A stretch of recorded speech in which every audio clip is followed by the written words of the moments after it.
This is a review for EXP 3505 Cognition Exam 3, and we begin with Lecture 13, Everyday Memory, and this corresponds to Chapter 8 in the textbook. So as we noted, the previous research that we've discussed so far up to this point was mostly consisted of word lists, memory for word lists, and the various factors that affect how well people remember these kinds of information. However, the kinds of information that people typically think of as memory doesn't consist of arbitrary lists of words, but rather things having to do with their lives and events that have taken place in their lives and things that are important to them that they remember from their actual experience. And so we can define a different class of memory, which is autobiographical memory, which consists of recollected events that belong to a person's past. So this isn't just arbitrary facts and figures, but this has to do with specific things that relate to an individual and his or her experience. It involves mental time travel, so it has a component of episodic memory to it, and it's multidimensional.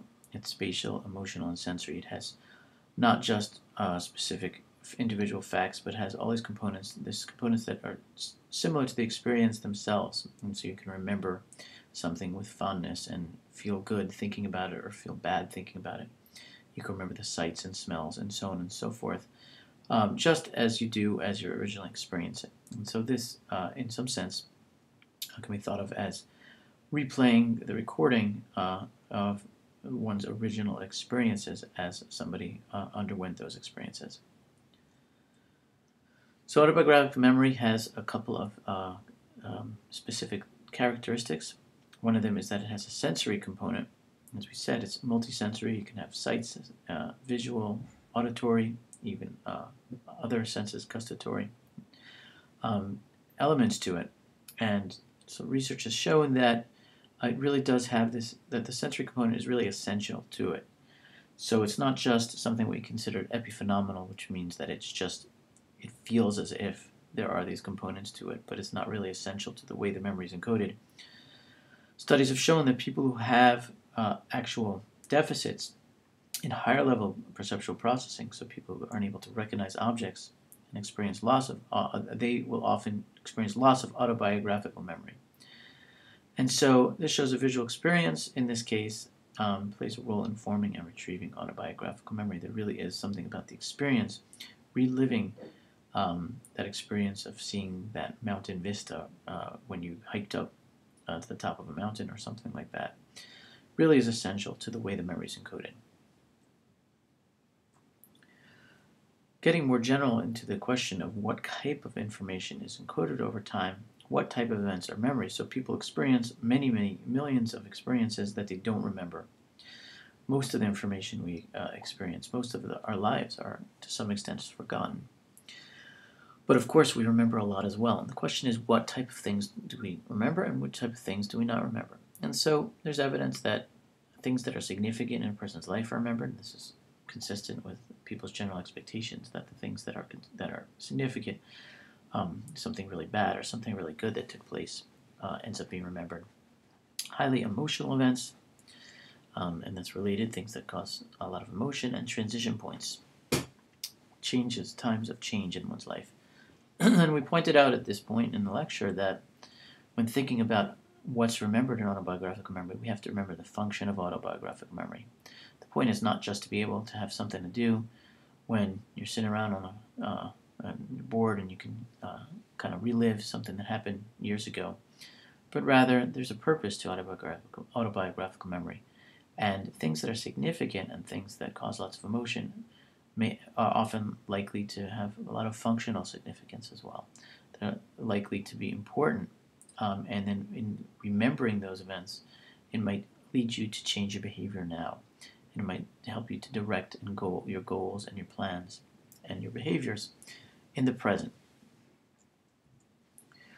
So as far as things that we know people remember and people forget, a very striking example of forgetting is childhood or infantile amnesia.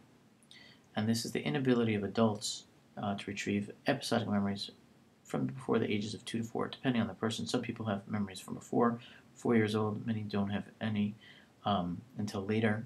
Some people have autobiographical memories that go back to age 3, but very, very infrequently do people have memories from before the age of 2.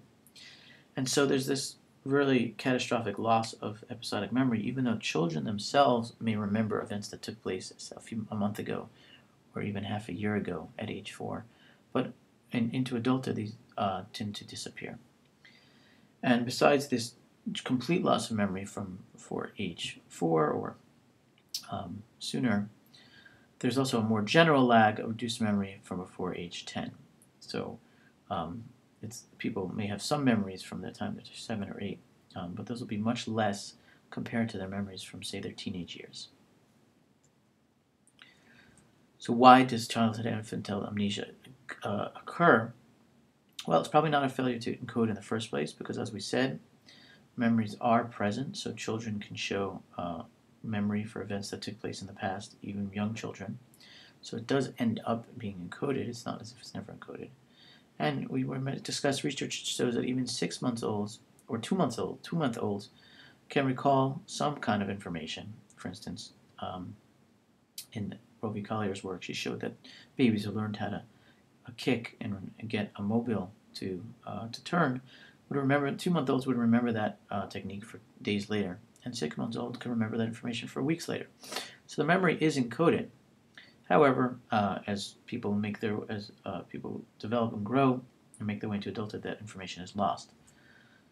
So there are a couple of different hypotheses that have been proposed. One is that it's simply neurological, that the hippocampus, we know, is underdeveloped until around age 4. And we know that the hippocampus, of course, is very essential in memory formation and in particular in consolidation.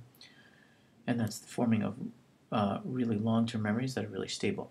In other words, emotional. Varying children may process emotional information differently. And what is often found is that certain early emotional experiences are sometimes remembered. So emotion can really play an important role. And the point is that for children, since they experience emotions differently, then by the time one's an adult, those memories may no longer have the emotional resonance that they did. It may not mean the same thing to you as anymore, and therefore it may not trigger the same kind of emotional response and not be remembered as well. So having a candy taken away as a young child may be very traumatic, but that is no longer going to be perceived as traumatic years later, and therefore, since it doesn't have the same sort of emotional weight, it may be forgotten. Finally, linguistic. It is an observation that language develops around the same time as infantile amnesia starts to go away. And so it's been proposed that language and memory may be deeply related, and that language may allow rehearsal and elaboration, and that only when language is fully developed do memories start to become really articulated and really stable.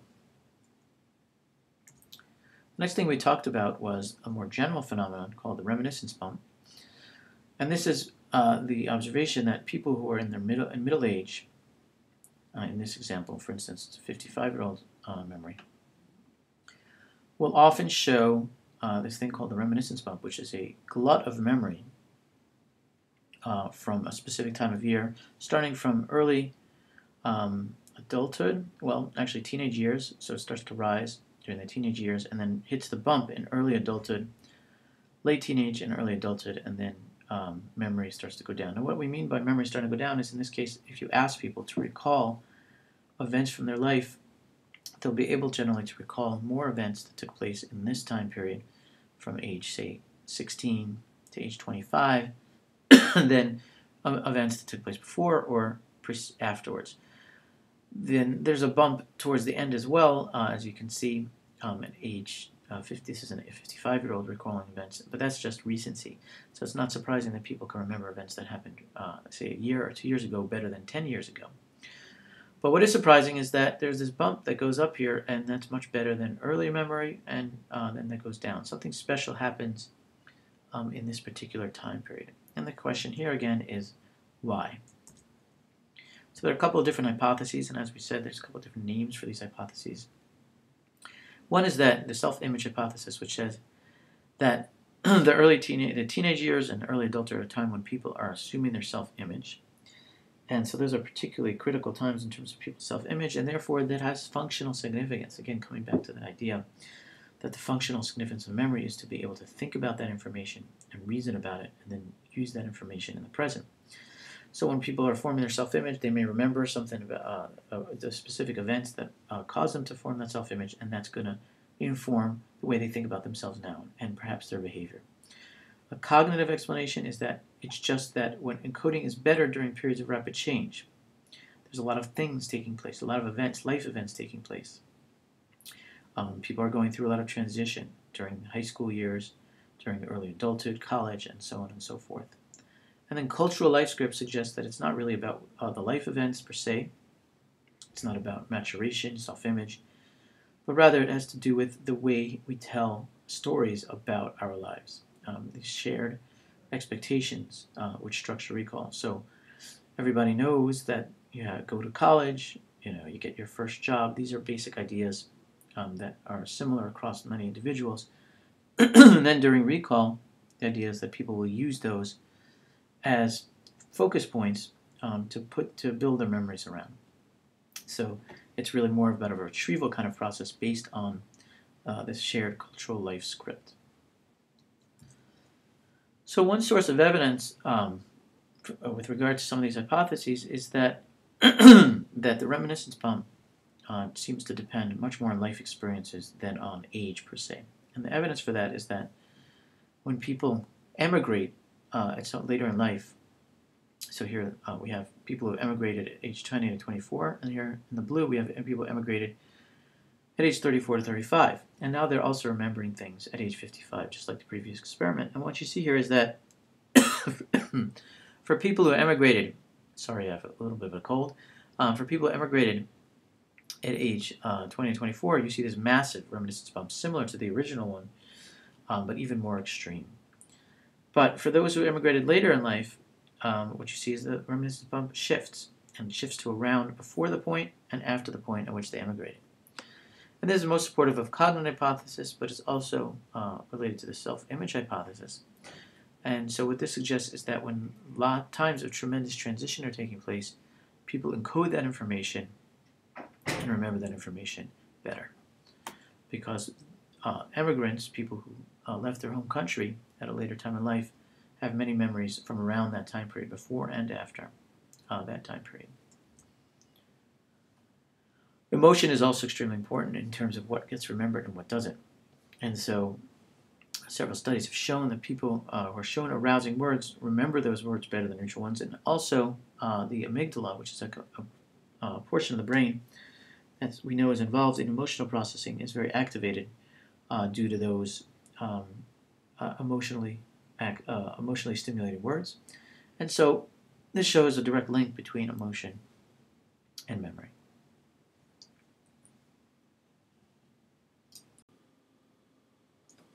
One particularly compelling example of highly emotional memories are so-called flashbulb memories, which refer to memories for events that are highly shocking and usually public kind of viewed events. And these are things such as 9/11, where there was a national awareness of a particular event that was taking place across a particular time period. And what people often report in relation to their memories for such events is that they usually feel that they're very detailed and resistant to forgetting. So while people will often feel that their memory for typical events will fade over time, flashbulb memories, people often report that they can remember very specific details of what they were doing or how they experienced those events with a lot of fidelity. So their memory remains good over time. So this is what people report, but the question is this in fact veridical? I'm sorry for my colleague sneezing in the background there. So there have been a couple of different studies that have actually tried to look at memories for flashbulb types of events. And so, as I mentioned, the Challenger disaster is one of the first types of public disaster events where psychologists went and actually studied people's memories for this event. So Neisser and Harsh asked for people's memories of the Challenger explosion after one day. They went and got people's recollections of where they were and what they were doing, and then tested their memories 2 to 3 years later. And what they found was that accuracy for details actually declined with time. So similar to other kinds of memories, they found people forgot things. but confidence in their people's memories was very high. So here's an example of a transcript. I'm not going to read through it, but somebody remembered being in one place in religion class when hearing about it. Remember who told them, and then back in 2 years later, and so this was 1986, this was a couple of days after the event took place. And then 2 years later, when they were reporting the same events, the details changed rather dramatically. And so here's they're remembering hearing it from somebody, a different source, and being in a different location. And the point was from this study was that, first of all, that these kinds of errors in memory do creep in, similar to other kinds of memories. But nevertheless, people are often very confident in their memories of those events. Tellerico and Rubin did a study of 9/11, and they asked people to tell them about everyday events or flashbulb events, and similar to the Nice and Harsh, they asked people to do this a day after the event, one day after the event, multiple days, up to almost a year after the event, for a normal everyday event and a flashbulb memory. This way they were able to check people's, compare memories for the everyday event versus the flashbulb memory.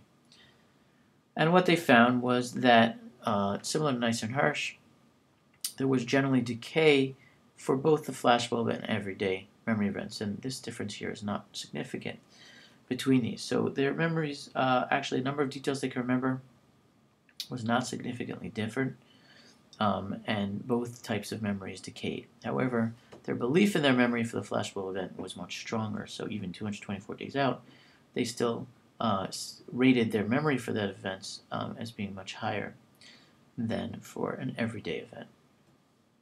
However,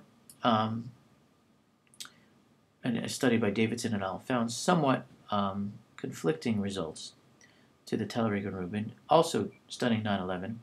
What they did was they provide cues. They had people remember an everyday event, a 9/11 event, and then gave people cues. Tell me about this detail. You were in the, in your dorm room, and then what happened? And they did the same thing for an everyday event. And what they found was that if they compared people's memories for 9/11 versus for an everyday event, people's memory for 9/11 actually matched better with their memory 1 year later, matched better with their memory from a day after. So it seems as if they were actually remembering correctly for 9/11 better than for the everyday event. And this is so there's some evidence here that the flashbulb memory is remembered better. Certainly not perfectly, as you can see. It's not at 100%, but it is better than the everyday event. And in addition, if you look at the right graph, they found that 100% of people were able to at least remember some detail accurately, which wasn't true for the everyday event, which wasn't at 100%. So what are we to make of this? Well, it's certainly the case that memory shocking events may be somewhat better, but it's certainly not as good as people think. It does decay with time, even though people often report that they are able to remember these details with certainty years after the event. So there is a bit of an illusion to the flashbulb memory. There's a sense in which it seems as if the memory cannot decay and you can't be wrong about the detail, but in fact you can. So why would there be any better memory for it, and why, in fact, do people feel as if the memories are better? And some possible reasons are emotional content leads to stronger encoding, and also rehearsal. So the fact that people think about 9/11, think about other large-scale events that have taken place, talk about it, see the media discuss it, this leads to people thinking about it, rehearsing it, and as we know, rehearsal can improve encoding and storage in long-term memory. And just the fact that people talk about it also makes it likely that they think, because they're rehearsing it, may make it also likely that they think that they remember the details better than they actually do. The next topic we discussed was the idea of constructive encoding in memory. And so talking about flashbulb memories and things like episodic memory can give one the impression that what we do when we remember is we just take the information that was encoded and just in a kind of high fidelity way replay that information. Similar to the way we experienced it, we just play the tape back and relive those events in order to remember things. However, the idea of constructive encoding is that what you remember is not just based on what you experienced, but it's based on your knowledge and beliefs as well. And that, in fact, the way we remember things isn't just based on what happened, but what we think happened and what we believe happened. And the evidence for this is that you can sometimes introduce information, change information that's supposedly in memory, and then people will end up remembering things differently. So some very strong evidence for this comes from false memories. People often remember a semantically consistent word as having been on a list, and we did this in class. I showed you a word list. You had to remember it, and it was a lot of words that were consistent with the word needle. So you had haystack and sewing and so on and so forth, but the word needle wasn't there, and many people report having seen the word needle there even though it wasn't there. And the reason is because you may believe that the word was there because it makes sense, but you did not in fact see that word. And what this suggests is that you can remember something based on the fact that you think it's true rather than it having been true. We also did an example, a visual example of this, where I showed you a picture and you had to remember which items were in the scene. And what will often show up in these kinds of experiments that use this kind of technique is that people will remember items that are likely to be in the scene even if they weren't there. I think the example we used was papers, which there are no, a computer terminal, which isn't actually in the scene, but people often remember seeing one because it's consistent with the scene. And this brings us to the idea of schemas and scripts. A schema is basic knowledge about a category of experience. So you may know about offices, or you may know about a basketball game or a baseball game, and what kind of things should be there. And then what will often happen is that information that you may not have actually seen there will creep into your memory of it. So even if you didn't see a computer terminal in an office, you may remember seeing one because it's consistent with one being there based on this shared schema that we all have of what an office will typically contain. Scripts are related, but they relate. It's an idea of knowing what happens in a certain kind of scene. So standing online at a store, you kind of have a script of what typically happens. You get in behind the person behind you, you wait, you unload your packages, you give the person, the checkout person, the payment, and so on and so forth. And what will often happen is people may remember some detail of having taken place, even if it didn't happen. So let's say you were able to skip the line and somehow you got right on up to the register. Later on, somebody, you may remember having stood on line, even though it didn't take place. And a researcher who was very influential in investigating false memories was Elizabeth Loftus, and she gained a lot of notoriety because she became an expert witness in some very controversial court cases where people who are undergoing therapy claimed to have recovered repressed memories. And so these were people who, for most of their lives, did not accuse their parent. Usually, typically, this was somebody accusing a parent of sexual abuse. And then years later saying that although they didn't remember it until they went to therapy, that under therapeutic conditions, they recovered those repressed memories. And Elizabeth Loftus came in to say that there was tremendous concern that through the therapeutic process, these people were actually experiencing false memories, and that false memories can occur due to things like suggestion, and when beliefs are changed, when people start to imagine what kind of things can happen, sometimes false memories can occur. And so there's some debate here about whether a lot of these suppressed memories were real or not, or whether they were simply happening because of the therapeutic process. So Loftus had done a lot of research on false memories prior to this, showing that people could be were very susceptible, and their memories were very vulnerable to suggestion. So in this study, for instance, people watched slides of a car accident, and afterward were asked a question containing a suggestive or false piece of information. So, for example, Loftus might ask somebody, did another car pass when the vehicle was at the yield sign? Now, let's say the people who had originally seen the slides had actually seen a stop sign. Well, they were now given a little sly suggestion that, in fact, it was a yield sign. And later, people remembered the suggested and not the true information. So they remembered seeing a yield sign even though they had originally seen a stop sign because the suggestion had been placed there. Here, a suggestive question is not a false information, but just the kind of language that's used when asking the question can change the way people remember. And so when people heard that the cars, if the question they were asked was how far were the cars going when they hit each other versus when they smashed each other, people would say they went faster. They remember them going faster when the question was smashed versus hit. And when they heard smash, they would also more likely to remember that there was broken glass there. So these suggest that post-event questioning can greatly influence the way people remember information. And Loftus even showed that people could remember completely false memories.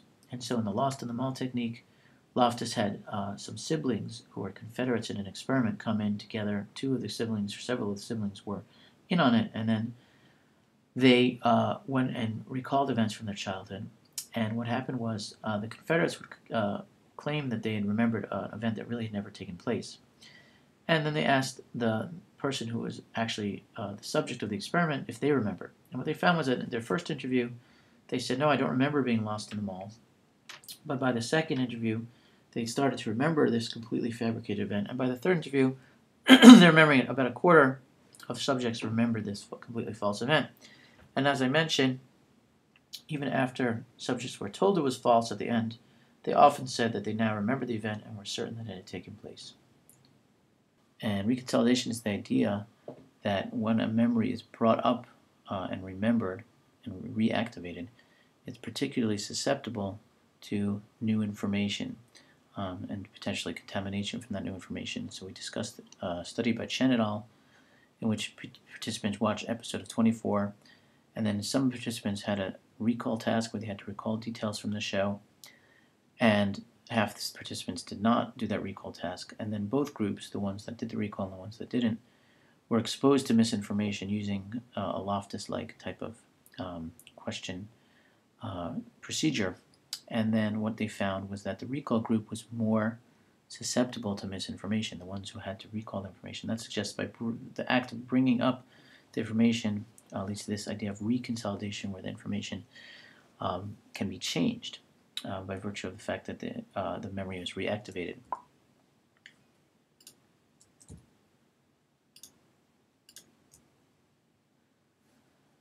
And as we mentioned, there's been some very interesting recent work to suggest that this can also be used for positive effects in relation to highly negative memories, where people have very strong negative associations with memory, or rather with a particular memory that has a very strong negative association. Those negative associations may be overwritten using a reconsolidation technique. And so we talked about a study by Schiller et al. In participants who received associative learning tasks where they associated a particular visual stimulus, a certain color square, with a shock.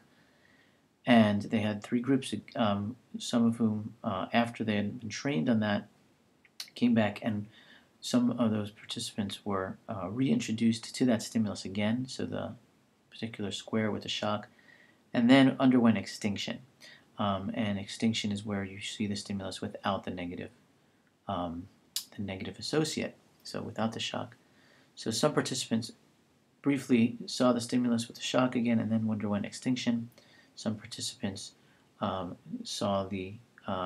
no reminder of the original memory, and some had it, but there was a long delay between when they had the reactivation and then had the extinction process. And what Schiller et al. Found was that those participants who immediately after or almost immediately, 10 minutes after they had the reactivation of the original memory, were introduced with the extinction, those participants later on, when they came back, and that's this bar over here, this plot over here, and this bar is the ones who had that that extinction process immediately after reactivation, and they, a day later, no longer showed a fear response to the visual stimulus, which the other participants did. And what this suggests is that the act of reactivation allowed them to overwrite that negative memory, that negative association. We also discussed some errors in eyewitness testimony and the implications of those. One of the things we discussed was the weapons focus, and that's simply the idea that if there's a very salient piece of information in taking place in a scene, such as a shooting, then that will be to the detriment of a lot of other memory in a scene. So, For instance, if there's a shooting such as green, then people will not remember details about the perpetrator as well, so orange versus green, orange without a shooting, about the victim, or even about the weapon itself. So just the fact that there's a highly salient piece of information there that draws attention away and requires a lot of emotional processing seems to cause people to forget lots of details. We also mentioned the idea that can sometimes be contamination information from one's memory due to information later on. So similar to what we mentioned from Loftus, where they introduce false information through questions. In this case, just seeing an event after that follows an earlier event can sometimes lead to contamination of the memory of the original event. So, for instance, in this study, participants viewed films of either a male teacher reading to students or a female teacher reading to students, and then later saw a film of the female teacher getting robbed. And later on, they had to pick a robber from a photo spread. And what they found was that participants who had earlier viewed a film of a male teacher reading to students, later they chose that male robber as being, the male teacher as being the person who robbed the female teacher later on. If they choose it at 60%, so pretty frequently they chose that male teacher from the photo spread, if the actual robber is not in the photo spread. So this is the case here, where the green is when these are participants who saw, previously seen the male teacher reading to the students, and now they are choosing that male teacher from the photo spread, as long as the actual robber is not in the lineup. If the actual robbers are in the lineup, then thankfully these numbers go down considerably. But this is particularly troubling. It suggests that what's happening is there's an error in source monitoring. They have some memory of this male teacher. They don't remember where they became familiar with him. And then when later on they see the photo spread, that familiarity kicks in and they say, oh, I think that must be the person who robbed the female teacher. And as we mentioned, there's compelling evidence that there are many people who have been falsely convicted based on eyewitness testimonies, and estimated between 100,000 and 200,000. The Innocence Project usually goes after cases where people claim that they have been falsely convicted and there's DNA evidence, and they've been able to exonerate a substantial number of people. And this suggests that there are probably many, many more out there who have been falsely convicted, and this suggests that eyewitness testimony can very often be faulty, and now we know from these kind of laboratory experiments just how faulty it can be. So the idea that you put a photo spread and you ask which one of these people perpetrated the crime seems to be a problematic one, because as we said, if once you put the idea that one of these people is the perpetrator, then it's easy enough for somebody to imagine that one of them could be the perpetrator, and then perhaps that is something they would call in memory. Giving confirming feedback is something that takes place during interview processes, and there's a study by Wells and Bradfield that demonstrates that simply giving people positive feedback, like saying you had correctly identified the person, will make them more confident in their original memory. And so, of course, this can have implications for interviewing processes. So what is being done, as we said, there are changes that are slowly happening in the criminal justice system, informed to some extent by the science. And some examples are, instead of showing a photo spread where you say that one of these people committed the crime, which one do you think it is, which allows people to sort of allow their imagination to run wild. If they think somebody may have done it, they'll end up confirming and say, oh, it must be this person. Instead, you show them a photo lineup in which the perpetrator may or may not be there, and that can deter them from starting to speculate. Use sequential presentation, so instead of having people compare a bunch of people in a photo spread, instead you show them one after the other, so they're not doing this kind of comparative processing. And then improve interviewing techniques. And so there's a whole host of things one can do to not try to provide feedback, false information, try to put leading kinds of questions, and ultimately providing what could be misinformation that can override people's memory. Okay, we start now with Lecture 14, Language, which corresponds to Chapter 11 in the textbook. We start off with the question of whether language is what makes us human. So it's pretty clear that humans have a capacity for language that other species don't. We're going to talk a little bit about whether other species have any capacity for language. But there's a deeper question about whether language is essential to the abilities that humans have. So the fact that we clearly are more cognitively advanced in many ways than other species.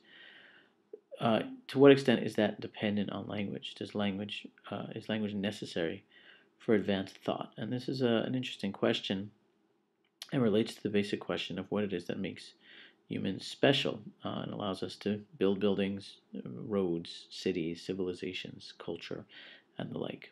How essential is language for those abilities? So we begin with a very controversial question in the field of cognitive science, which is whether language is innate or learned. Now, of course, as we said, nobody suggests that people are born knowing a specific language, but the question is whether people are born with a propensity towards learning language that other species don't share.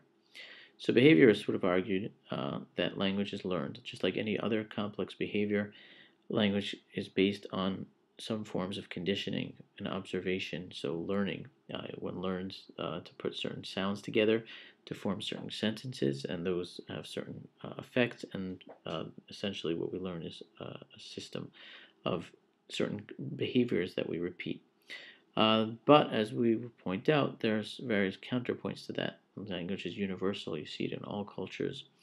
It's unique, and so this is an important point. If we were compare, if we believe that human language is distinct and specific to humans, it suggests it's not learned. It may not just be learned, just like anything else.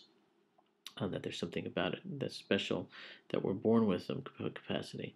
And we'll also talk about developmental milestones of language. These are the kinds of things where certain linguistic abilities emerge at certain stages. That some have argued suggest that it's not just a matter of learning, but that rather it's due to some sort of maturational process, something that's to some extent hardwired into our biological system. So we start off with the universality of language, and it's the observation that every culture has language with similar underlying principles. So it's not just that everybody and everywhere you go in every culture there's some way of communicating via speech sounds, but rather there are also certain kinds of aspects of language that are universal. So nouns, verbs, so words that mean things and actions, tenses, things like the fact that certain ways of changing words to be past or future, and the fact that word order matters. So these things are common across languages, and the question, this is taken as an argument that something that's actually kind of hardwired into our brains that gives it this structure. Another observation is that every normally developing person learns language, not just every culture, but every person, unless they are severely cognitively impaired, learns language, and even people who have cognitive impairments learn language. And even deaf isolates, so these are people who are raised in the absence of other deaf people, and so they have to some extent, make up their own language, will often do so. They develop a rudimentary sign language, and suggest its experience independent. It doesn't depend on learning. It seems that it kind of emerges regardless of whether there's sufficient input. As far as human uniqueness goes, we can then raise the question, is language specific to humans, or do other species have language as well? So it's clear that other species are capable of communicating with one another. They can convey information to one another through their senses. So bees can do it through their waggle dance. Ants can use chemical sensors, and whales can use sound in order to communicate with one another. So why isn't this language? And so if we compare language and animal communication, there's some basic differences. Animal communication usually has a rigid, usually small set of signals that stand for specific things, and usually these are very concrete things. So you may have a signal for there's danger or there's food, maybe even a specific type of danger, but it's very limited. It's going to be a certain number of rigid things having to do with particular types of events or scenarios that occur in their natural lives. Whereas language is capable of expressing an infinite number of possible ideas, not just a set of rigid, specific ideas. And so a person can express something that has never been expressed before, and other people are able to understand that. And that's very different from animal communication. This expressive ability is called productivity, this ability to piece together individual words into sentences and into an infinite range of sentences. And it's due to the fact that language is hierarchical and rule-based, and we'll see what that means. So hierarchical refers to the fact that you have words and then sentences, and those sentences can be put together into larger structures of meaning. And rule-based refers to the idea that language operates based on syntax, a grammar. So that combining words in different orders and in different combinations leads to different meaning. So how does it all work? Well, language is made up of units and a syntax. So words are the units, and syntax is a grammar for putting the words together. And in human language, grammar usually has to do with word order. So of course, these are two different sentences. John loves Jill and Jill loves John, and they don't mean the same thing. And so this gives tremendous expressive ability. You can take the same exact words and express lots of different thoughts with them. So you take the same 5 words and you put them down in different combinations, and it may mean different things. John brings the ball to Jim. Jim brings the ball to John. John brings Jim to the ball. Okay, these are all different ways of combining these different words to mean completely different things. So that's where the infinite kind of capacity comes from, is because it's not just about how many words, and there are a lot of words, but it's how the different possible combinations of them. Recursion is an even more specific idea that some have suggested is the heart of what makes human language special, and it's the ability to combine simpler sentences and more complex ones. So, for instance, if you take these 3 simple sentences, the man walked by the car was red, the man took a picture of a tree, you can use those to combine those into a man who walked by the red car took a picture of a tree. And this idea is that you can take smaller ideas and form them into more complex ones is recursion, and really gives the explosive combinatorial productivity of language. It allows you to build more and more complex, hierarchical structured language. Now we get to the question of whether other species can learn language. So it's certainly the case that in terms of natural observation, we have not yet encountered a species that seems to have anything like full-blown language. So that's where you have syntax, where you have units and you put them together in creative and novel ways. So it's true that we don't ever see that in the wild, but does that mean that other species aren't capable of doing it, or just that they haven't happened to have developed yet?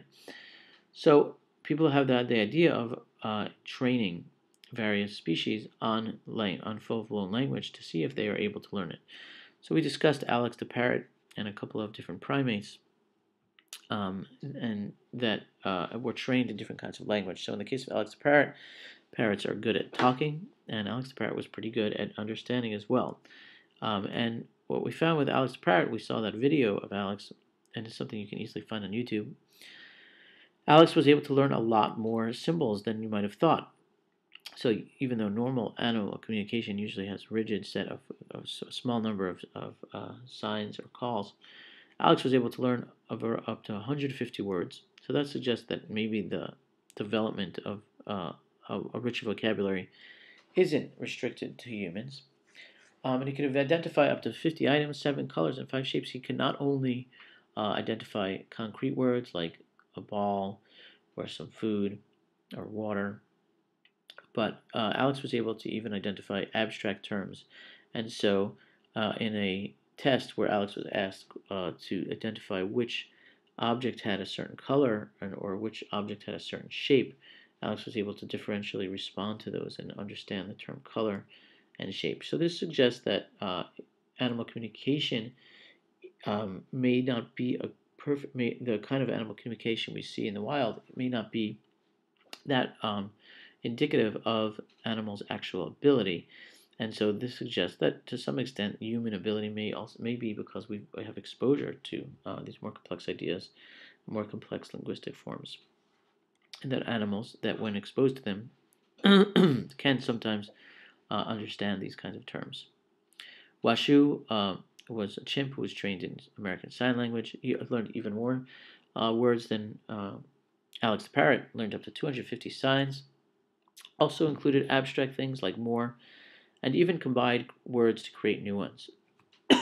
So, didn't just use the existing ones, but even combine new ones.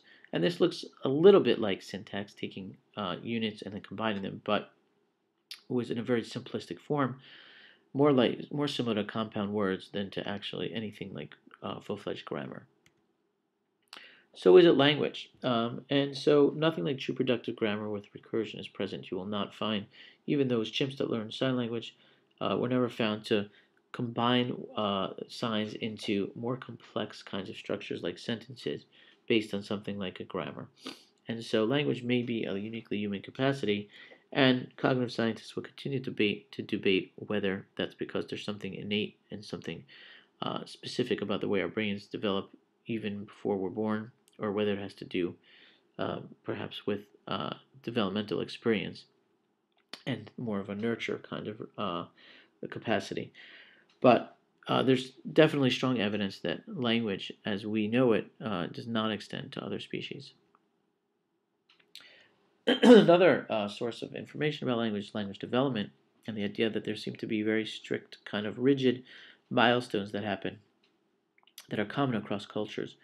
And this suggests, so from 0 to 3 months, you see differentiating cries, different cries for hunger or scared or cold. 4 to 6 months, you start to see gurgling and babbling. 7 to 12 months, you see consonant sounds, not just vowel sounds, but consonant sounds like mama. And this is common across cultures, even though there's variation in cultures in terms of how much linguistic input children are getting. And some people suggested that this shows that there's really just a maturational aspect. It's not really so much about learning as it is about just as child gets older, these things start to develop, just like other kinds of physiological developments. In fact, one interesting observation in this regard is the fact that these early stages of language development even apply to deaf children who are clearly not getting the linguistic input but will actually make gurgling and babbling noises. And so this suggests that there's some sort of almost instinctive or hardwired capacity to do these kinds of things, independent of learning or specific linguistic input. Deaf isolates, which we mentioned a little while ago, are perhaps the most compelling version of this. They don't just learn to gurgle and to babble, but children who are raised in the absence of any real sign language will actually develop something that looks like something like a language and will have developmental milestones that are quite similar to those seen in hearing children, but in relation to sign language. So in 1 year, they're going to make individual little signs that look kind of like individual single words. And 2 years, just like at 2 years old, normal hearing children will put together 2 to 3 word sentences. So too, deaf isolates will put together 2 to 3 sign sentences. And again, the point that's really important here is that they're not getting that kind of input. It's not as if their parents are signing more and more complex kinds of things to them. The parents don't have a sign language. These deaf isolates are developing. And the last thing we talked about in relation to this nature-nurture question was language acquisition. And as we pointed out, according to behaviorists, children learn language through modeling and operant conditioning. So essentially, a child has to learn which phrases and which combinations are appropriate and get them what they want, and as they're developing, and then repeat that kind of behavior. But as Chomsky pointed out, this seems to not make much sense, doesn't stand up to reason, because children have to learn and do say novel things that they've never heard before. And so a child will say, "I hate you, mommy," and it will say it appropriately, well, at least in the sense that it has the meaning that the child seems to be trying to express, even though the child has never heard this phrase before. And children from very early on have to be able to develop the capacity to form new sentences that they haven't encountered before. It extends, of course, to adult language, since we say and understand sentences we have never heard before. And so Chomsky's argument of poverty over the stimulus argument was something of a death sentence to behaviorism in general, as we pointed out early in the semester, because it suggested that Certain kinds of behaviors, and in this case linguistic behavior, is never going to be explicable just by these kinds of conditioning, just by learning which kinds of behaviors are good and which kind of behaviors are bad to produce. You have to be able to produce entirely novel behaviors. Now we moved on to the study of language, and this is the study of psycholinguistics.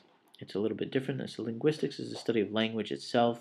So languages as they exist. You could study a Cherokee language or Romance languages and what kind of grammatical structure they have, whereas psycholinguistics is the study of human behavior as it relates to language. And there are a couple of different areas of psycholinguistics. How do people understand language, comprehension, speech production, how do we generate language, speech representation, how is language represented in the mind, and how do we learn language.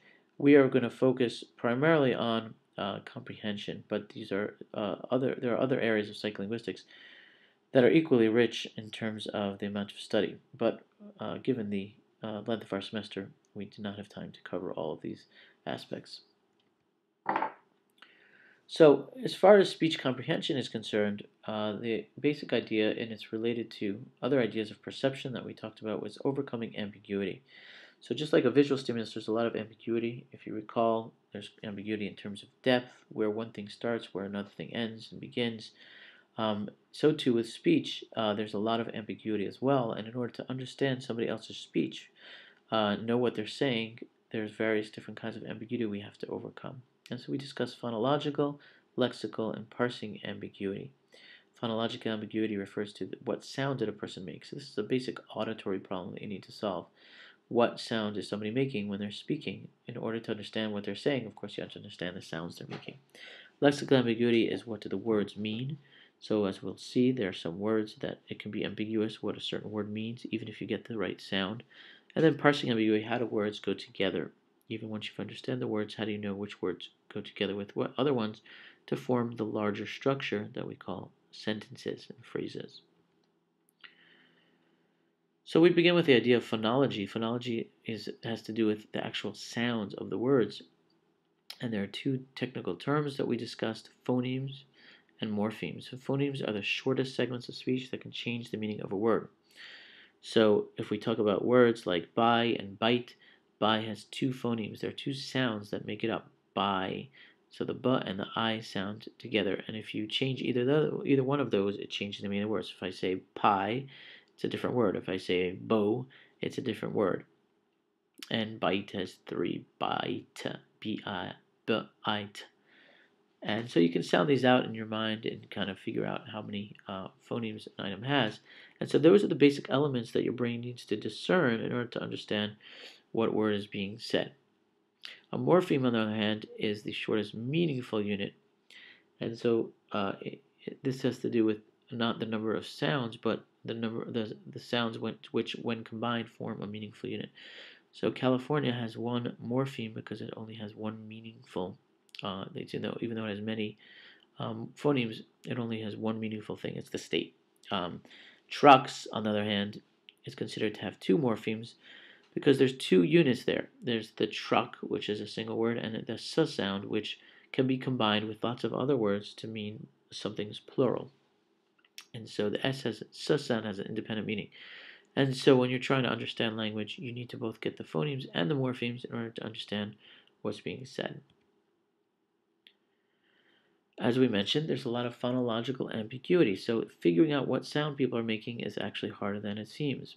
And so Pollock and Pickett did this clever experiment where they recorded individuals as they were talking inside the lab prior to participating in the experiment. And then when they got into the actual experiment, they played back the recording of their own voices, the thought being, well, it's your own voice, you probably should know what you're saying if you hear it. But what they found is that they just isolated individual words, people actually had a difficult time identifying them. So isolated sounds are quite ambiguous. Even entire words are quite ambiguous when taken out of context. And so that means that the sounds you're making aren't so clear. If you're able to very clearly discern a sound, so if I say the word sound and I say it very clearly like that, then by itself it might be easy. But if I say it in the middle of a word, what's the sound I'm making? You may not be able to detect what that is in isolation. And I tried to show you an example of that in class, where I showed you a single word isolated from speech, and it was actually difficult to make out what it was, but then it was easy to understand what it was if you heard the rest of the sentence. The phonemic restoration effect is an excellent example of the fact that there really is a lot of guesswork that goes into understanding which sounds are being made, to the point where if a sound isn't made but you expect it, then using our top-down expectations, we'll hear that sound. So the phonemic restoration effect, a word is presented with or without static, and the static will be in place of an actual one of the phonemes in the word. It will actually take the place. So, for instance, if somebody says the word restoration, then you can replace the t sound or the s sound with a puff of static. And what will often happen is that people will not be able to identify which word was replaced with static. So that means they'll hear the entire word as if that sound was made and not be able to discern which phoneme was missing.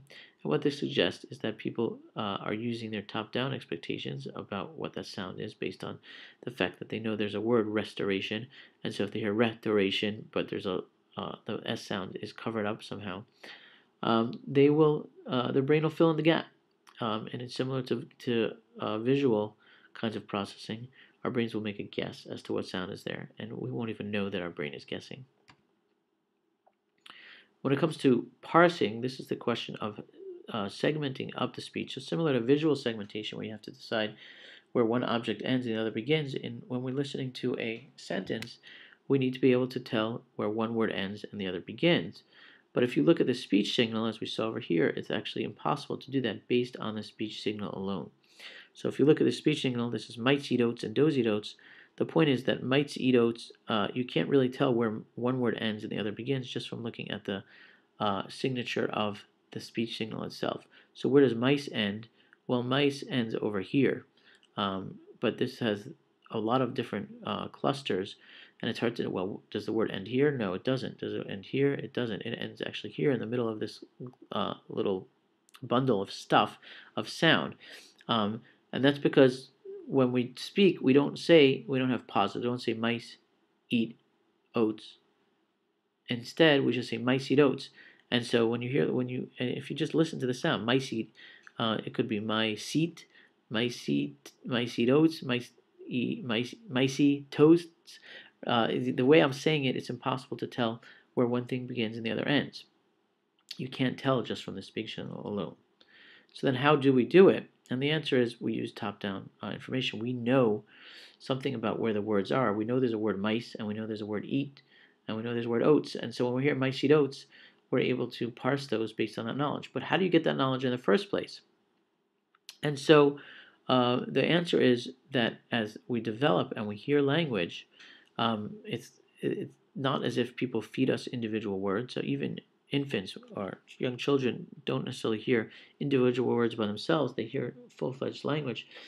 But what they clearly have to do is notice certain kinds of statistical structure. And we mentioned that if you hear a sentence or a string of sounds and certain sounds are repeated, so in this one, the lame is repeated over and over again, you, as an adult, may start to notice that repetition of a certain sound. And in fact, Safran et al. Found that children are very sensitive to kinds of repetitions that take place in words, in a string of sound.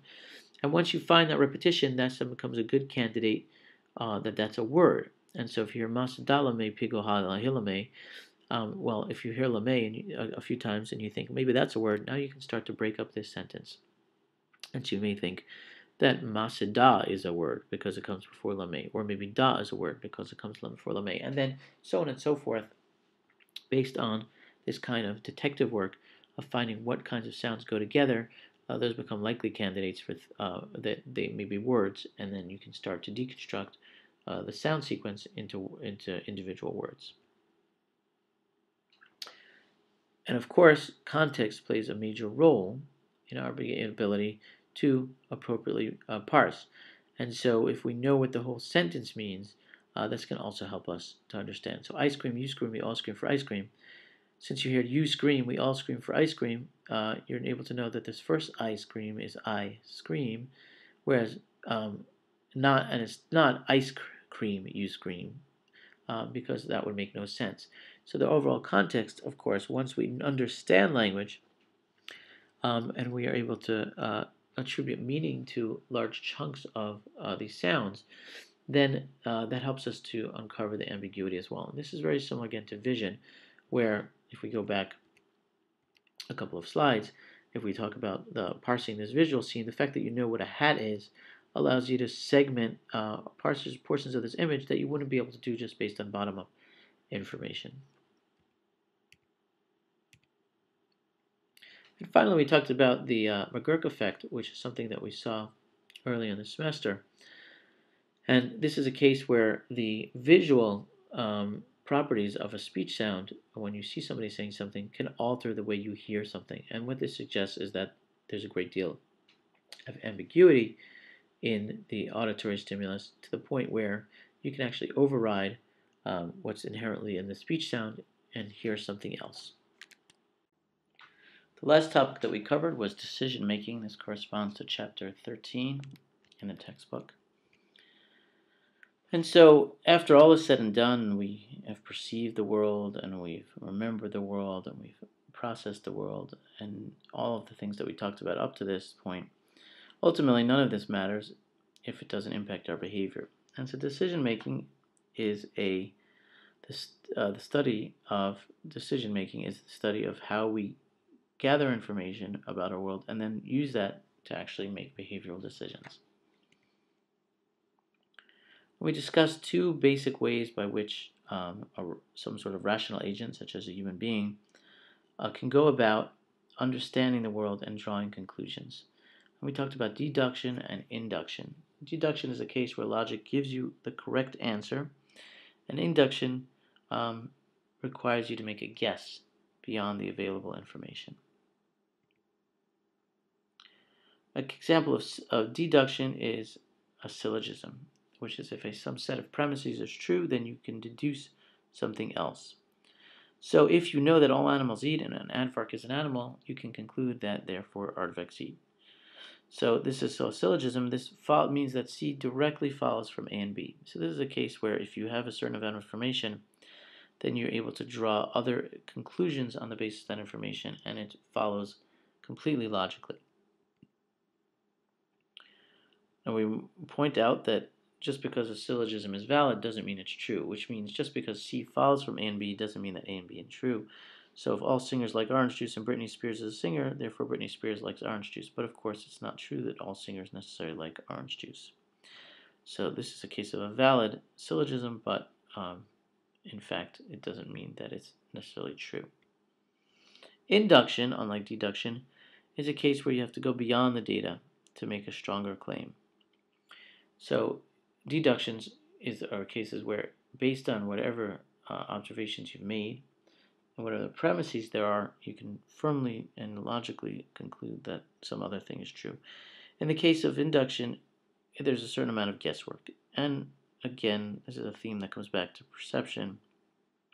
There's a lot of inferences, a lot of guesswork that we need to do in understanding the world. So here's an example of an induction. All the crows I've ever seen are black. Now, do we think that all crows are black? Well, of course we do. Do we know that all crows are black? No, we don't. We don't know that logically. Although we tend to assume that that B is true, that just all the observations we made are in such a way, we tend to have the assumption that things are going to be the way that we've seen them before. We have to realize that this is an induction. It's a guess, because of course there could be a purple crow hanging out somewhere that nobody's ever seen. And David Hume was a philosopher of the 18th century who pointed out that all of what we think of as human knowledge, much of, or at least human knowledge, and certainly science, depends heavily on induction. So we observe that things always fall when you drop them, that there's a law of gravity. But it's ultimately based on an assumption, just like the crows being black. We've always seen that when things are let go of, they always fall to the ground, and therefore assume that it's always going to be continued in that way in the future. But it doesn't follow deductively, it doesn't follow logically.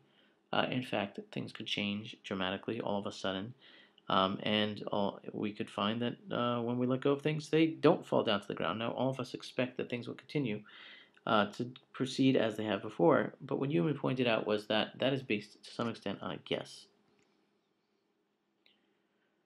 Now we get to the psychology of decision making, and we get into the question of whether people act rationally based on induction and deduction. Do people make good deductive and inductive, use good deductive and inductive processes in order to make their decisions? Economic utility theory, which is a theory that was very prominent and retains prominence in economics, suggests that people are rational if they have a goal and say their goal is to make money or the goal is to lose weight. Then people are going to act rationally and are going to make the right choices towards attaining that goal. However, these guys came along, Dan Kahneman and Amos Tversky, and did a bunch of psychological experiments that demonstrated that people are often irrational. They do not make the rational choice. The economic utility theory ultimately fails in explaining your behavior, and people consistently make certain kinds of errors. And so there's several well-known examples of these kinds of errors. One of which is errors in deduction. And we mentioned the weights and card test. So people sometimes make logically incorrect assumptions, logically incorrect conclusions.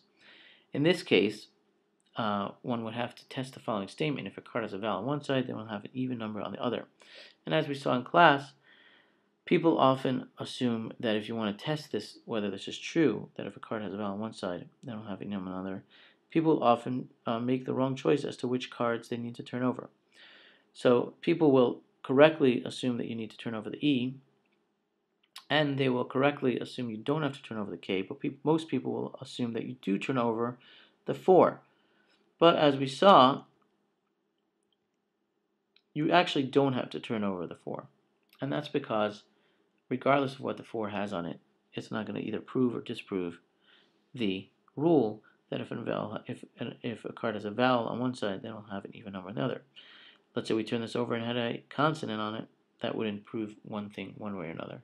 And so people have a bias, and only 4% get this right. Almost everybody thinks you turn over the 4.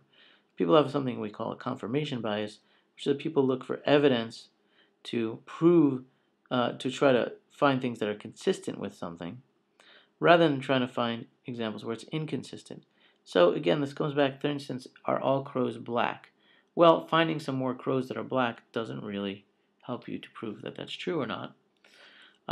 That's just consistent with it, but it doesn't prove it's true or untrue. The best way to figure that out would be to try to find a crow that's not black. And if one could find that, then you can prove that it's not true. And that's what's ultimately relevant in terms of actually proving whether the rule is true or not. What we also discussed was that given a somewhat different context, people are actually pretty good at this. So if someone is drinking alcohol, he or she needs to be over 21, and these cards represent different people sitting in a bar. So most people say you got to check the guy drinking the beer to see if they're 21. Drinking the soda, you don't got to check. If somebody's 24 years old, a lot of people immediately sense that you don't need to check when somebody's 24 years old, because it doesn't matter what they're drinking. But you do have to check somebody who's 16 years old. And in this case, when people get it right, now 73% get it right. So why would that be? It's logically the same thing. It's a case where one of the cards doesn't prove the rule one way or another. It doesn't. So it doesn't matter whether the guy's drinking alcohol or not when they're 24 years old. Just as like it didn't matter if the card that had the even number on it, the 4, had a consonant or vowel on the other side. So why would this be the case? And so we mentioned that there's some those who have hypothesized that it's because we're very sensitive to rule-breaking people, individuals. And so we're very good at figuring out situations where somebody may be breaking a rule. And so Cosmides and Tooby proposed this and also noted that it's not just about the fact that this case here has a sort of a meaningful context. Given a different kind of setup where it has a meaningful context, not just something about numbers and consonants, but people doing stuff, people are still not going to be good at it. It's only when there's a rule being broken that people tend to be really good at overcoming that confirmation bias. And so they suggested that it's really because we're very sensitive to cheaters and finding people who are breaking rules. The more general idea when it comes to induction is that so the case we just talked about before was a mistake of deduction. But when talking about induction, there's this idea of heuristics, which is that it's impossible to often get all the information. With deductive cases, you have all the information you need to draw a certain kind of conclusion. But if you're trying to make a conclusion, and we gave the example of meeting somebody at a party, and they ask, do you want to get together later? Well, you have to make a guess about this person. You don't have all the relevant information. And so what we have are these heuristics, which are these rules of thumb for solving problems, for coming up with what we think is the best answer, which often are right, but sometimes get us into trouble. So similar to visual illusions, which often give us the kinds of mechanisms that make us see illusions, are the kind of perceptual process that usually give us the right answer, but sometimes give us the wrong answer. Well, heuristics also will often give us the right answer, but sometimes give us the wrong answer. So an example is stereotyping. We can stereotype people if somebody has certain characteristics. Let's say they have multiple piercings, or they're wearing a suit, or whatever the case may be. We may make some conclusions about them on the basis of that. So other people who have had those characteristics in the past also have had the characteristics of being very blank or blank, being very dependable or very undependable, being very friendly or unfriendly, or whatever the stereotype is. And so we use that information to make a guess about this person. And the point is that it's in some sense, of course, we're going to do that. We're taking limited information and we're trying to use that to make a guess, because guessing is the best that we can do. But of course, sometimes stereotyping can lead to a bad behavior. Dan Ariely has done a bunch of research showing how pervasive and how powerful these kinds of heuristics can be, and sometimes can get people to do very silly things. So he had people write down the last 2 digits of their social security number, and then had to do a little in-class auction for how much they would pay for things. And what he noticed was that people who had higher social security numbers were willing to spend more. And of course, this makes no sense. It's not their social security numbers. If you didn't have them write it down, this wouldn't happen. It's because they saw that higher number that caused them to pick a higher number as well in terms of the auction. And so there's something called anchoring. And so if you hear a number or you hear some sort of figure, you're often likely to use that as a basis for making movements in one direction or another. And so this is why, of course, auto dealerships have sticker prices. You know you're never going to pay sticker price, but that gives you an anchor that they can work with and start you off with a higher number. And in some sense, this is quite irrational. Who cares if the last digits are your social security number, and who really cares what the sticker price is? But this is something that kind of makes sense in a lot of contexts, because once a number's out there, it probably, in most cases, it probably emerges for a reason, and so it's a good basis for making further guesses.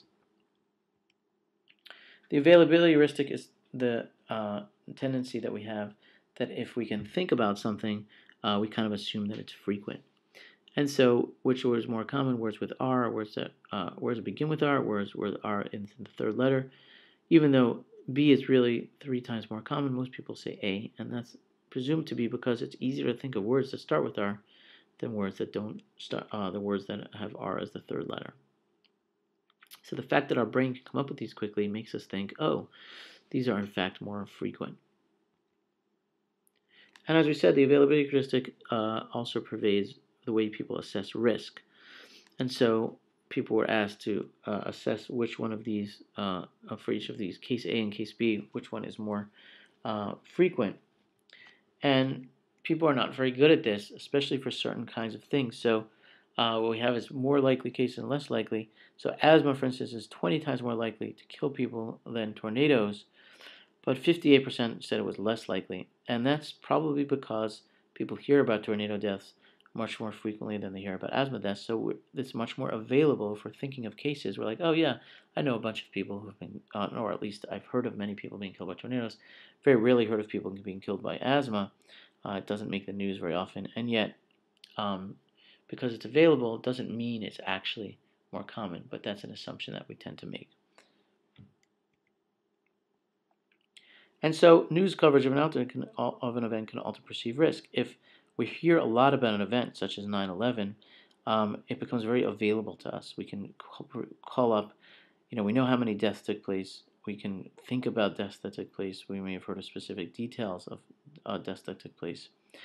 on that during that event, and the availability of it may make us feel like it's actually more common than it is, even though a study by Gerenzer found that it was actually when people decided to drive more often than flying, driving is actually really dangerous relative to flying.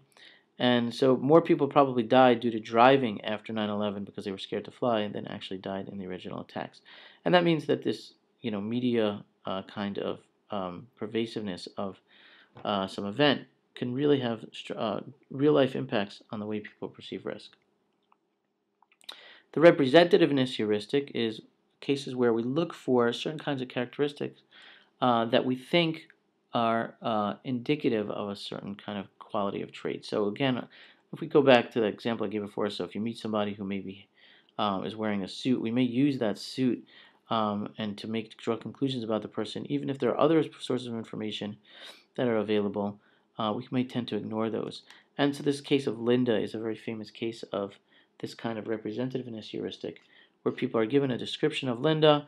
I won't read through the whole thing, but given certain kind of description that make her sound kind of like a progressive person who's maybe a little bit artsy and politically a little bit liberal, and then are given various questions to and have to assign probabilities to these.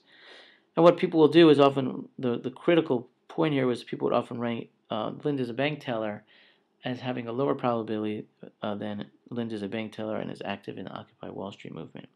And that, of course, is a logical mistake because it can't be more likely to be a bank teller who's active in the Occupy Wall Street movement than to be a bank teller in the first place.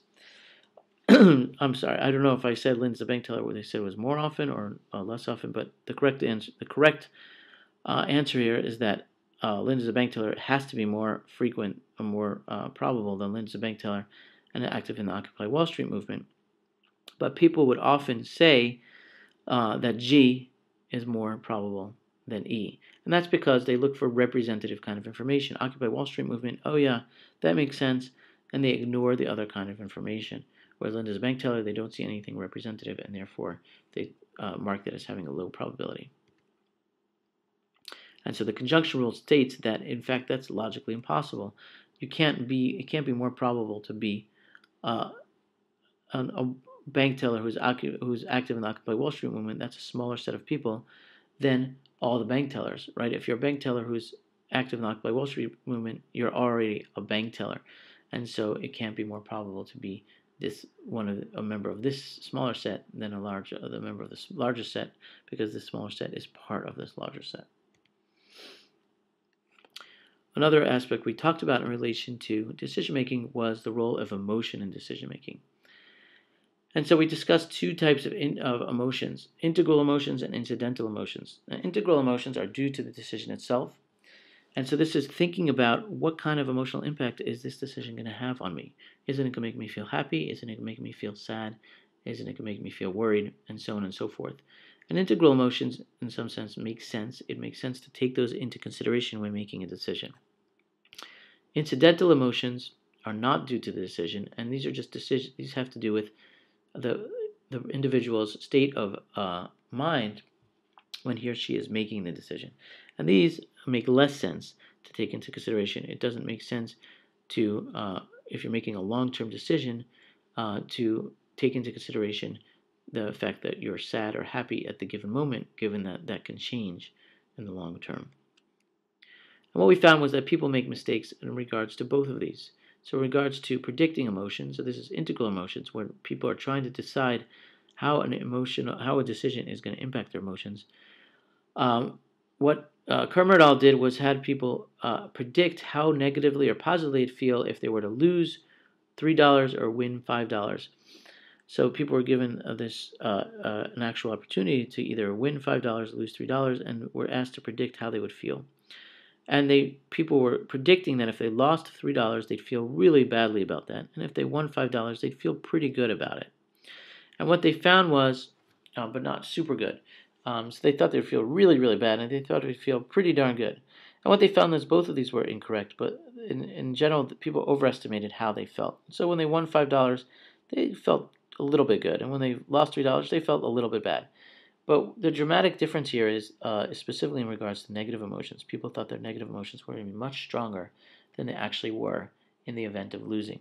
And this is something that's found often in many cases, that people often over anticipate. They predict that their negative emotions are going to be much stronger than they are.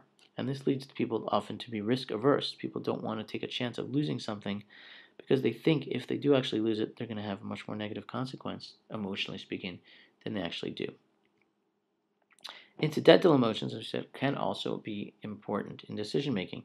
So Learn It All did a study where they showed people movies, videos, clips of either sad, disgusting, or neutral kinds of video clips. And what they found was that people who, and what they did was they had the people watch the video clips and then do either have to purchase something, and that's a choice condition, or sell something. And they wanted to see how much they were willing to sell something for, how much they were willing to buy something for after watching these video clips. Now, bear in mind, these video clips had nothing to do with what they were buying or selling, and therefore it was fairly irrational to take into consideration what their particular emotional state was based on these videos. Nonetheless, it had a significant impact. So when people saw a neutral video, they would require a higher price to sell something and a lower price in order to buy it. So they were more willing to buy it for a low price and willing to sell it for a higher price. As we mentioned, there's a general tendency people overvalue what they have. So if you're asked how much you're willing to sell something for, people are going to often sell it something for more than if they were to say how much would you buy this for. And of course, those really should be equal in terms of economic utility theory. If you think it's worth $3, well, then you should be willing to pay $3 for it, and you should also be willing to sell it for $3. Okay, so in this particular case, though, that wasn't the main purpose of the study. What they were looking at is how did the effect of the video that they were watching impact these decisions. And what they found was that when people watched a sad video, what you see is these get inverted. And so now people are willing to sell this for much less than they were willing to sell the item. And by the way, the item was a highlighter set. Buy or sell a highlighter set. They were either given the highlighter set or they were told how much were you willing to pay for it. And in this case, they were now willing to sell the highlighter set for much less after watching the sad video than they were before without watching the sad video. And if they were going to purchase it, they were willing to pay more for it than they were after watching the neutral video, when they watched the sad video than when they watched the neutral video. And what this suggests is that when people are in a sad mood, they want change. And so they're willing to pay a lot to get something new. And they're willing also to give away something, because that's another kind of change. I'll get rid of something that I have already. And so this seems fairly irrational. Of course, what does watching a video clip have to do with how much this highlighter set that you may keep for a long time is worth? The point is that emotions can encroach into decision making. The disgust case was interesting. The disgust case, both were lowered. And the idea is that this disgusting video seemed to play and spill over into the participants' thoughts about the highlighter set. And so now they don't really like the highlighter set. They don't want to pay much for it. They're willing to get rid of it for a low amount as well. And again, this is fairly irrational. But emotions, in many cases, will actually be informative about our decision making. So sometimes when we're in a really sad mood, it's because there's something, not because we just watched a video, but because there's something bad in our lives. And it may be actually utilitarian, it may be useful to try to make a change in one's life. And the point is that these things spill over even to cases where they don't make sense. And another example of decision making that in some sense doesn't make utilitarian sense, but where emotions get involved, is the ultimatum game. And so the ultimatum game, people and a person, one person and a computer play a game. And what happens in this game is that one person is the proposer and the other person is the receiver. And the proposer offers how much. So the two people are offered a certain amount of money, let's say $10. And the proposer is allowed to decide how much he or she is going to keep, and then the receiver has to decide whether he or she will take the deal given by the proposer or will scuttle it, and then both people get nothing. And so what happens in this case is that, let's just talk about the human data first, is that if a human proposer says, oh, I'll keep $5, you keep $5, 100% of the time people accept that. But if the proposer says, I'll keep $7 and you keep $3, now 10% of people are walking away and saying, no, forget it. We're both going to get nothing. And if you go down to $8 and $2, so if the proposer says, I'll keep 8 and you keep 2, now you see where there's human, almost half of people are walking away. And then 9 to 1, more than half the people are walking away. And from a utilitarian standpoint, so again, from economic utility theory standpoint, this makes no sense because you're being offered free money and you're saying, I'm not going to take this money. In either case, the receiver, in all these cases, the receiver is receiving free money and is just walking away from that free money. What this suggests is that emotion, in this case, is getting in the way of what would seem like a rational decision. And what's happening here is that people are willing to pay, actually give up money in order to punish somebody because they feel anger towards the person and exact a sense of justice. And to them, that actually has utility. So this, again, it's not consistent with what we think of as standard economic utility. People want money. They make a decision that will get them the most money. In this case, it's a more abstract thing where it's not going to have any obvious benefit to you. People are still willing to take a cost. We also discussed the computer data. And in the computer case, as you can see, the tendency is less. People have less of a tendency to punish the computer. In this case, when it says it gives it 8 and 2, a lot of people still take the $2, and that's understandable because the computer is assumed to not be really a real decision maker that's doing something ethically good or bad, and there's not really a strong sense of justice with relation to the computer. But nonetheless, when the deal gets really bad, people will still walk away and leave with nothing. So people, in this case, are willing to override their own interests to punish unfairness. And again, this is something that isn't well explained in economic utility theory, but does jive with our general notions of our emotional predispositions, that our emotions can sometimes take over and will make decisions that can sometimes be against our own interests. So if you think about people exacting revenge at huge personal cost, so somebody will go and maybe murder somebody who slighted them in some way. And from an economic standpoint, this makes no sense. They can end up in jail for the rest of their lives. But the emotional desire for revenge or justice can overcome that. The last topic was lecture 17, and this was the second lecture on decision making. And the decision making we were discussing here went beyond what economic utility theory discusses, so economic utility theory was concerned with choices that people make having to do with what they're achieving their own goals, so things that directly benefit them. And what we saw from the ultimatum game that we discussed in the last lecture is that people are often willing to forego those kinds of utility, and so things that don't directly benefit them. So perhaps they'll do something based on a sense of justice. People will often engage in this kind of moral decision making, where they'll do certain things that are considered praiseworthy, things that are considered good in their culture, and avoid doing things that are considered bad, even if those decisions may directly benefit them, or in the case of eschewing some behavior and not doing it, or they'll do something that may harm them in some way if they consider it to be morally good. And so when it comes to morals, every culture has these moral values, things that are generally considered praiseworthy if people do them, or people who break them should be punished. However, although there are moral values, the fact that every culture has certain moral values, there's a great deal of variety among cultures as to what those moral values are. So where do these moral values come from? And once again, we come back to that old dichotomy of nature versus nurture. So in terms of nurture, it's obvious why societies would want to set up certain kinds of moral rules. Pay your taxes. Well, is that a moral good? Maybe people would argue one way or another about that, but it's very obvious why society would have such rules as to that people should have to follow. Question is there more to it than that?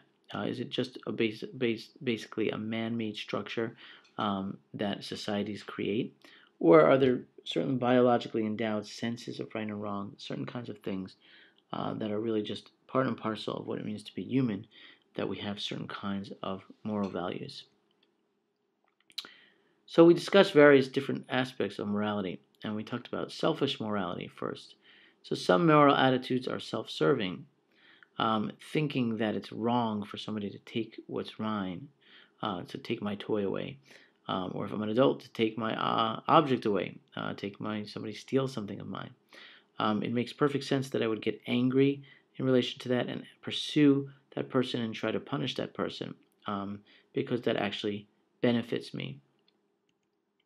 But we also talked about other kinds of moral values that are not as directly self-serving. So there's various forms of altruism. And altruism are cases where people or any sort of species does something that's where the individual who's doing it doesn't necessarily directly benefit, but somebody else does. So kin altruism are cases where people or other species are willing to sacrifice something on their as far as their own welfare is concerned, on behalf of somebody else who's related to them. So family members will often make sacrifices for one another. So a mother will certainly make sacrifices, or a father will make sacrifices for their children. So even though it's not beneficial directly to them, the children will benefit. And so this is a form of altruism, and it extends to larger families and within other species, and specifically the eusocial species, ants and other insects such as bees, have these highly conforming kind of social structures where individuals will make strong sacrifices for one another. So this is a water bridge, and some ants will give up their lives in order to allow the rest of the colony to survive. And kin altruism makes sense from an evolutionary standpoint, because if the genes are shared, then if there are genes that predispose a person or any member of a species to act this way, it can still perpetuate those genes. And so from an evolutionary standpoint, if we're trying to understand how genes get propagated, kin altruism makes sense, because if a relative shares your genes, then it makes sense to make some sacrifices so they can survive. However, there are other examples where even non-related members of a certain species will help one another out. So this is something called reciprocal altruism, and an example of this are vampire bats who, if they don't eat for 2 nights, will die. And what has been observed is that non-related vampire bats will help one another out and feed one another if one of them is substantially suffering and is likely to die. And the question is why? Why would one vampire bat help the other? What was this? Where do they get their moral code, so to speak? And from an evolutionary standpoint, the more pressing question is, how could those altruistic bats survive? Why wouldn't the bats that are not generous survive more often and live longer, and therefore their genes get propagated? And so the answer is that in a system with reciprocal altruism, if there's a system where bats or whatever species it is help one another out, everybody tends to benefit as long as cheaters are punished. So if some bat receives help and then doesn't give help, that bat will end up being punished and sent out of the colony, and that's very important for the system to work. Because if that wouldn't work, if they don't punish the cheaters, then ultimately the cheaters will end up benefiting more, and so the system will break down. And so remember, we talked about Cosmides and Tubi on the cheater detection in humans, being very sensitive to that. Well, this comes down to that. If detecting of cheaters is very important for any sort of higher level social structure where different members help one another out to persist. What about real full-fledged altruism? So psychological or real true altruism are cases where there is no possible alternative of benefit. So in the bat case, it can look like genuine altruism. I'm helping out my neighbor, my other fellow bat. But on the other hand, we know that means that's because you're paying into the system to some extent. and that you are now potentially a beneficiary of that as well. But people will often engage in behaviors such as anonymous giving or giving to somebody who's much lower down in the socioeconomic status than them, where it's not evident, at least not immediately evident, how that person's may potentially benefit from that. And so there's some debate as to whether this really is, people are really capable of this kind of altruism. It's hard to argue against because we know that people make anonymous donations to people in need, and if they're purely anonymous, then there's really hard to imagine how they could benefit in the long run from those kinds of donations and that kind of altruistic behavior. So it presents a bit of an evolutionary puzzle as to why such a behavior would ever persist in humans. However, I think it's good news that it does. And we skipped the rest of these slides, and so I'm just going to quickly go to some of the last slides. We discussed morality in other species. And so as far as the nature-nurture debate goes, it's not just humans who engage in certain kinds of altruism. So chimpanzees have been shown to drown in zoos trying to save other chimpanzees. Rhesus monkeys will starve themselves for several days if they know that getting food leads to their fellow monkeys getting shocked. And apes will console one another after loss. So it seems like there's kind of proto-altruism that's already taking place in non-human primates. I don't believe you see this in any other species or any other classes of animals besides primates. And this suggests that morality may not be exclusive to humans, and that there is ultimately some evolutionary or biological function in this that evolved in the course of other evolutionary development. And so this leads us to the major question of whether morality itself is a biological function. Just as we have a tendency to make certain kinds of inductions and deductions, and to have certain kinds of perceptions, and to have certain kinds of memories, do we also have certain tendencies to have certain kind of moral tendencies, which are just really something about the way our brains are structured, and perhaps it's just something we're born with. And so, as we said, this is very much a good question, and one that is certainly not going to be answered anytime soon. And that ends the course, and thank you for watching this review, and thank you for a good semester.